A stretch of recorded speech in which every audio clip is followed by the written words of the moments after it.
Hey there, this is DIY Life Guide coming at you once again, and today we're going to be talking about how to winterize a home in Texas. And this became a lot more important in February 2021 when we were hit with Winter Storm Uri.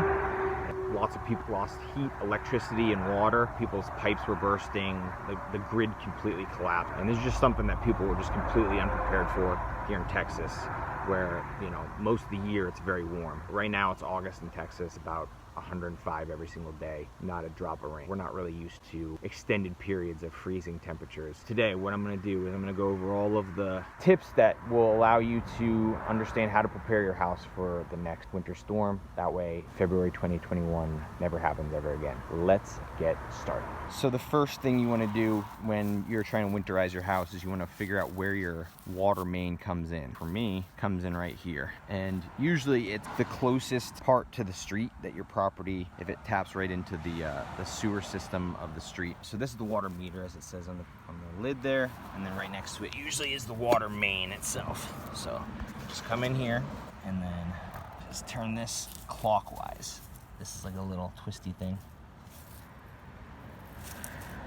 And that's that. So you're gonna wanna start by doing this because this will be the way that you can evacuate your pipes, empty your pipes of all water, because you wanna avoid your pipes having water if there's a potential for freezing. If you lose heat, you want the pipes to be empty. That way they don't burst, because it's gonna cause a lot of damage if the pipes are full of water and they get below freezing. Especially if they're old brass pipes. This is an old water system. It's not brand new or anything like that. They're old copper and brass pipes that are very susceptible to burst. So you want to shut this off, and that way you can start the evacuation process for any pipes that are at risk. So after you turn off the water main, next step is you want to evacuate any pipes that are going to be susceptible to bursting. And this is the kind of thing you're going to be looking for. You want to look at your outdoor spigots, because that's going to be the first kind of thing that's going to potentially burst. It's outside, the pipe's exposed directly to the elements. After you turn off the water main, you just want to let the water run, and eventually it'll just come to a trickle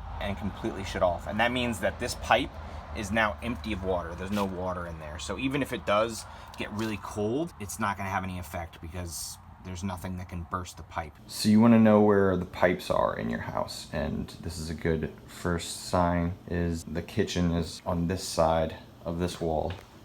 And as you can see, it's on an outer facing wall right here. So this is gonna be where your pipes are at. So the pipe for the sink, all the inlet pipes and the outgoing pipes are going to be in this wall. I also know that I have a bathroom on this wall and I have a bathroom on this wall right here. That means any pipes that are in these two bathrooms are going to be susceptible because they're on outer facing walls. They could be susceptible to freezing. Those are definitely pipes that you're going to want to evacuate. You can fill up your water tank at certain periods of the day when it's not freezing and then evacuate the pipe again. Just use the bathroom, or you can fill up water jugs temporarily. Fill up 5 jugs once a day and then re-evacuate your pipes. That way it doesn't become a threat, but you can still access your water. So here's an example for pipes that are exposed to the elements and can be susceptible to freezing. These are inbound water pipes right here. See, this is like this foam outer layer.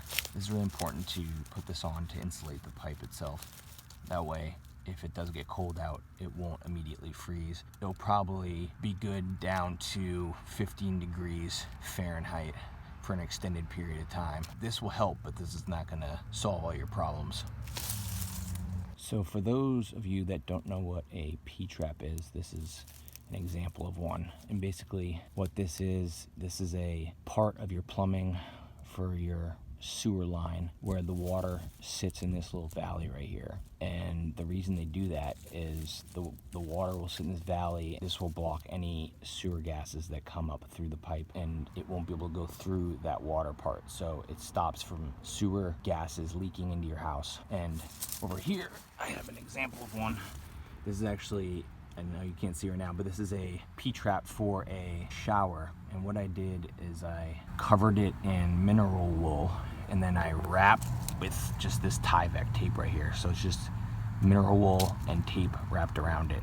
And that adds some insulation to the P-trap. Now, it's not foolproof, but it will help it not freeze in closer to 0 temperatures for extended periods of time.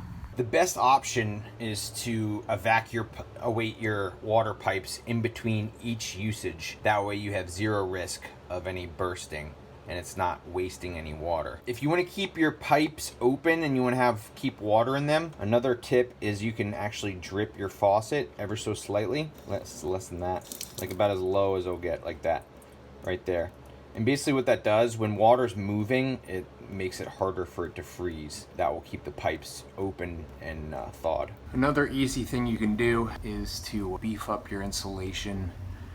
Now, most attics will have a crawl space like this where you can fill it up with loose fill insulation, and this will help keep the house warm even if the heat goes out. Ultimately, you're going to also need to insulate the walls as well, because that's where the pipes are actually at. So you're going to want to have insulation around the pipes in the walls.